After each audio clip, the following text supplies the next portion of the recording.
Right folks, we're back again, just to the next stage of the Tarte tatin, and as you can see the bubbles are starting to go nice and thick now, and as you can see that's starting to take a very light colour going on, or a very light sort of golden syrupy kind of colour.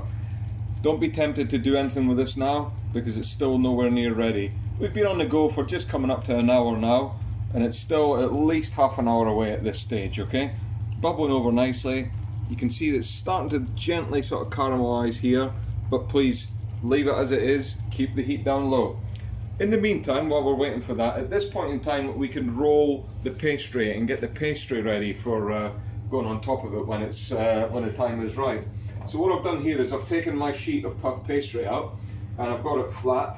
Now that thickness is quite good, it's probably just a touch too thick, and this sheet here is probably not big enough to cover my whole circumference of the pan. So what I'm going to do is I'm just going to take a rolling pin, well floured rolling pin, and just gently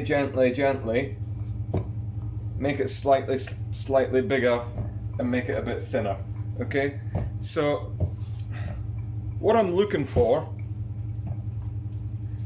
is for the pastry to be the circumference roughly of the pan plus a bit more. Okay, so I want a little overhanging lap. Now this plate I've got here is pretty much spot on the same size as the pan. Okay, so I'm looking for the plate to cover the pastry but also have about an inch maybe over the side. So as you can see I've got a bit extra there, but it's not quite enough, so I'm just going to ease it a little bit more each side. I'll be very delicate with this. So for an 11-inch pan, this is what I'm looking for, and yeah, that's about right. So as you can see, it's probably not quite an inch, but not far short of it. So then we just take the knife and just keep it even distance from the plate to the edge of the pastry that I'm cutting. Okay, just like that.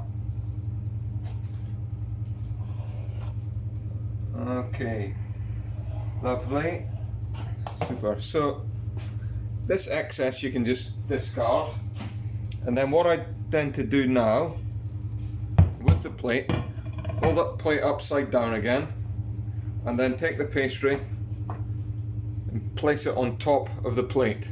Now at this point you can put the pastry into the fridge for a few moments, well, until we're ready for the pastry to go on top of the tart. So that's the pastry rolled out. The tart is still bubbling away here, slowly getting the colour, but keep it nice and slow. You don't want to increase the heat at all during this stage, okay? That's it done for now.